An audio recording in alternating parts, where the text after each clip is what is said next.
What I have is grit, determination, and this mindset that, okay, what coding showed me was that I can learn new things. I can learn hard things if I just put my head down and really just grind. And I hadn't used this part of my brain and my skill set in years. Like it was probably either high school or college. The last time I was really like, oh, like I feel this new sense of challenge. Hey everyone, this is Mike Roberts, creator of the Apprenticeship Playbook, and you're tuned in to the Skills First podcast. In today's world, skills first hiring is revolutionizing the job market. And on this show, I sit down with trailblazers who are rethinking hiring practices and embracing experiential learning, as well as the people impacted.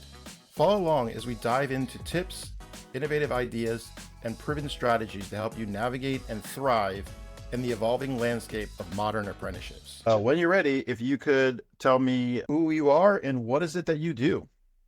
My name is William Kevin Roxton, and I am a software developer, software engineer. And it took a long time to be able to make and say that phrase on a long journey. I'm an apprentice here at Creating Coding Careers. And Mike, again, I just want to say, shout out, man. Thank you for the vote of confidence to be able to say, give me an opportunity to be here. So I love it. Awesome. I appreciate you taking advantage of the opportunity, seizing it, and just taking off. So where do you live right now? So I'm in Orange County, California. I lived in Irvine for years, just moved down to Lake Forest. And it's me, my wife, and 3 kiddos. And they keep me busy between a 12-year-old, a 10-year-old, and a 18-month-old. Yeah, we made that move during the pandemic. So, yeah. I think a lot of other people did too, but it's true. Nice. So what is it that you were doing before you made this transition, this shift into tech? Yeah. So for me, I was in ministry full time. I was a pastor of online engagement and community, next steps in connecting people. That new title happened right in the middle of the pandemic because we had to transition and pivot. And we built community online. I was responsible for building out the teams and making sure folks were connected and still seen in the midst of all the craziness that was going on. But I was a pastor for 7 years before I transitioned into tech. Nice. And so much of that is needed when we have times like this where there's just so much chaos going on. So much respect for that work. Appreciate it. What was one of the biggest challenges that you faced in your journey to becoming a software engineer? Oh, easily. It was that I had no idea what I was doing. There was no previous experience. There's no background in tech. I was good with computers. I could figure things out. But in regards to coding and HTML and CSS and JavaScript, all this stuff was foreign. So the hardest part for me was every single term was new. It wasn't like there was one part of it besides from that keyboard strokes and everything else I was okay with. But outside of that, it was having to overcome the learning curve of not just learning the terminology, but also putting it into practice. It's a big learning curve, and you've got to be committed to sticking through. Yeah, for sure.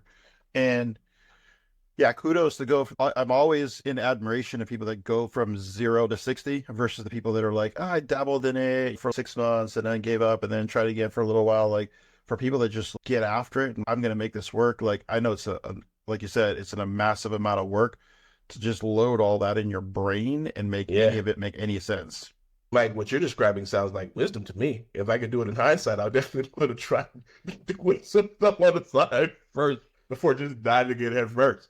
But I am one of those dudes that I'm like, if I'm in, I'm committed. Let's go.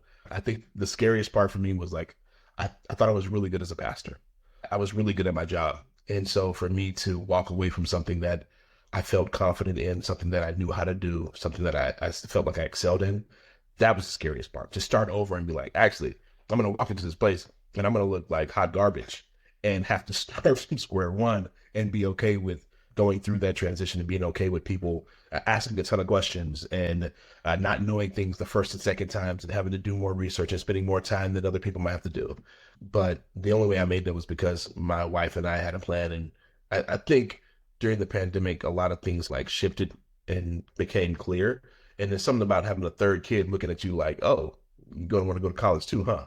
All right, let's see how we're going to make everything work out in balance. And yeah, we're like, I think long-term in regards to where we want to go as a family, this was the right move and the right call, and the time and the season was now. And then I know for me personally, the vocation of a pastor is how I'm built. So it doesn't matter where I am and where my kind of like my 9 to 5 or my job is, how I'm built and how I'm designed will always be, that's the vocation. Yeah. And the good thing is, I don't make you work on Sundays. That's the evenings, right? That's true. That's true. You gotta still fit in some of that work. I know not to the same level for sure, but like some of that work. So how did you hear about this program? Okay, so I have to take this time and I have to shout out in Lulu, my wife made a connection, but it was Cameron Closhy. She is the reason why I actually, with apprenticeship.io, why I reached out to the program. She told me about, hey, I know there's different routes in regards to getting started. You might want to hit up Mike. You might want to try to see what's going on over there. And I reached out, but I wasn't as persistent as I was the second time around. And that time I was like, you know what, let me really see. And when I tell you that she gets the biggest kudos for me, because this is why I'm here. And I'm so glad I made that move, man. Yeah. And so again, shout out to Cam, kudos, because she has, like me, been like a warrior in this space in terms of pushing up against the status quo. Let's create some opportunities, and so in a variety of different ways in this sort of early career software engineer space. I met her through Dev Bootcamp.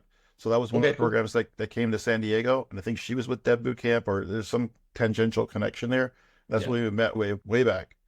And so how did was it through Apprenticeship.io that you met Cam, or did you know her from somewhere else? No. Again, my wife is an overall boss, right? So Samantha Roxton, I love you. Thank you, babe.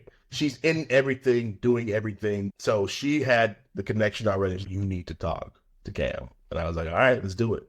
And so we had like 15, 20-minute conversation, and it was enough for me to like, okay. It was impactful. I'm like, all right, I need to make the transition. So yeah. Nice. Yeah. All right. So shout out to Cam, because she just built a brand new career for somebody that like, oh man. Exactly. Massive shift. Let's shift gears a little bit and talk a little bit about, now that you've made that transition and you're all in, how do you think coding has made an impact on you both professionally and personally?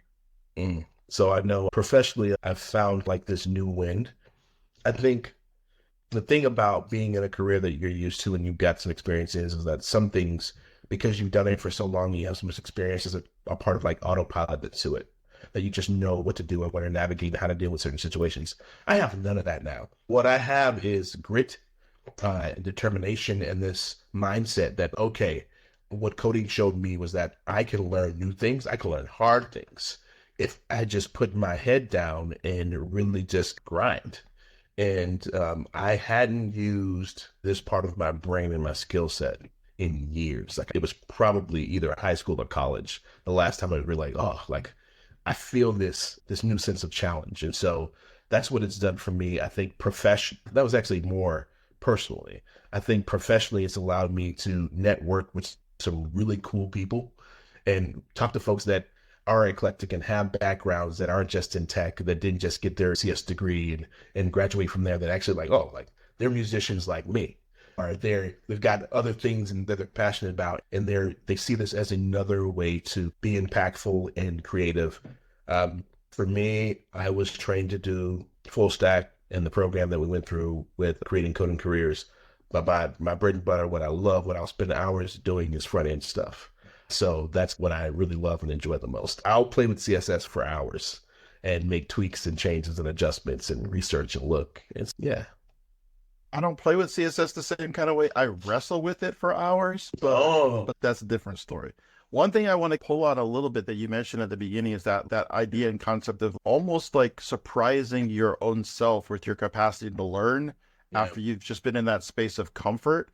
And I think that's the big fear that a lot of people have, is you're stepping out into something that like you don't know, and you're like, in the back of your brain is, I don't know if I can learn fast enough. I don't know if I'm too old to learn, if I can get there again. And so one of the interesting parallels that I found that has surprised me, because even though like I drill this in other people, oh, you could do this, is I picked up drumming over the course of the pandemic, and to see having zero ability to play the drums to having just a little capacity to like keep a beat now is just like really reinforce that same sort of spirit that like you can be a lifelong learner. Hey, Mike, talking to myself, you can be a lifelong learner in something that is non-technical, that is not a software engineering thing. And man, has that resonated, hit me hard that, yo, learning to play the drums must be like what it feels like for people to learn how to code, where you're just like, wait, what's my left hand supposed to do this while my foot is doing this thing? Correct. And you sounded horrible. Oh, yeah, Yeah. sure. There's no coordination. There's no background. And so like, I think people, you have to be comfortable. You have to think enough of yourself to know that you got the confidence to do it, and also be humble enough to know that I'm trash at the moment. And that's okay. Because like And that's okay. yeah, the objective is not to stay there. The objective is to put in the work and the time, and through that repetition. Like there's no shortcuts. I'm sorry. Like I've tried, I've looked as a new person coming in with no background in coding. There's gotta be a short or a better way to know. It's just time and repetition and time and commitment and repetition and breaking down for a second and walking away and coming back and looking at it again and putting the cycle on repeat. That's it. And over time, it'd be like, oh, like I'm building things that I had no idea how to build a year ago. And as humans, I feel like we very quickly forget how much pain we had to endure to get to where we got good in anything that we do. We like, Correct. because you did it so long ago sometimes that it's just, oh man, like, that's right. It was really hard to learn, insert whatever thing is that you're good at today. So I thought that, oh, we had two kids. We've gone through this parenting thing before. We got to know how to do this third one. Whoa. When I tell you, going from man to zone defense is wild. Two, this cat is different. These pandemic babies are not normal. So this kid has superhuman strength. He's really smart. He's into all type of stuff.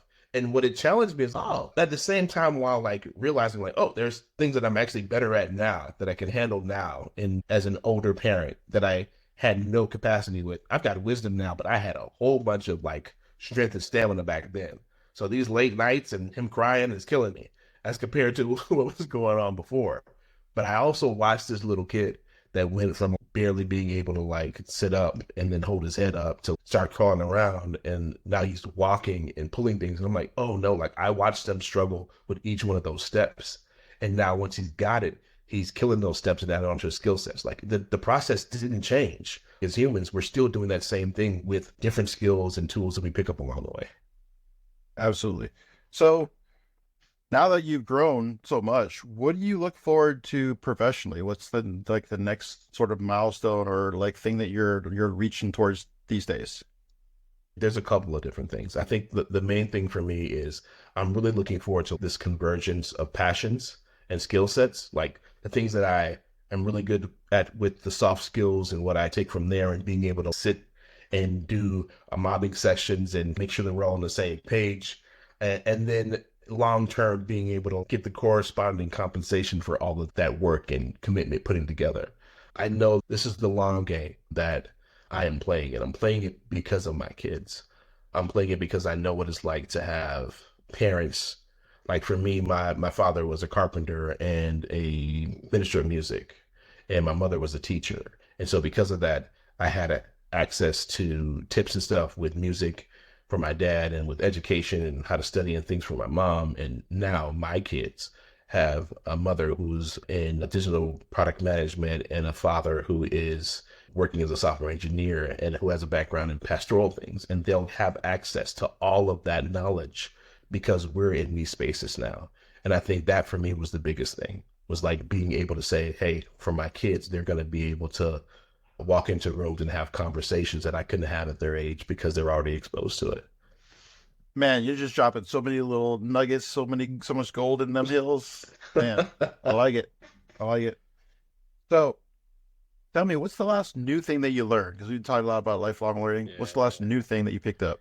It's definitely has to be ServiceNow. That's been the focus the last 2 or 3 months. I know that platform is absolutely like, it's bonkers what it can do.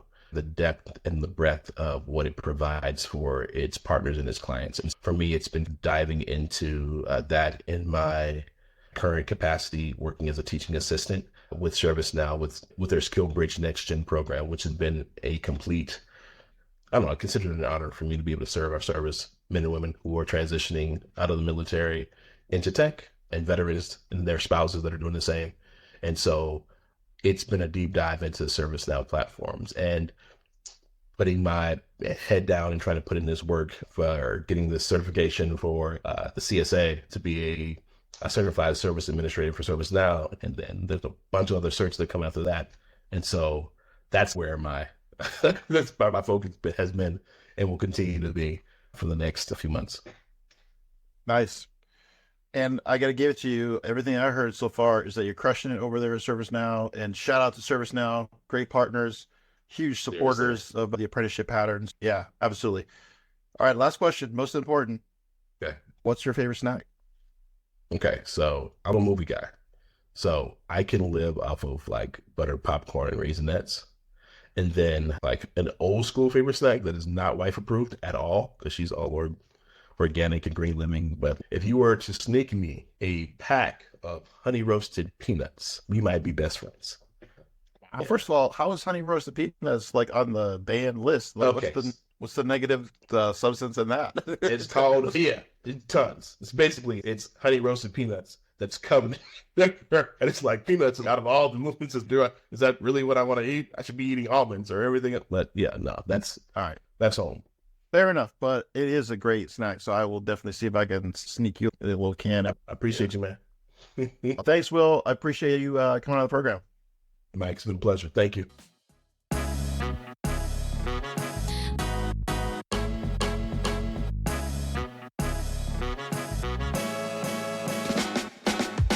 You've been listening to Skills First, the Apprenticeship Playbook podcast. By the way, if this is valuable to you, don't be lame. Share the game. This is how we know you love it. If you're a company thinking about changing how you hire, please share it so we know this type of stuff is what you want.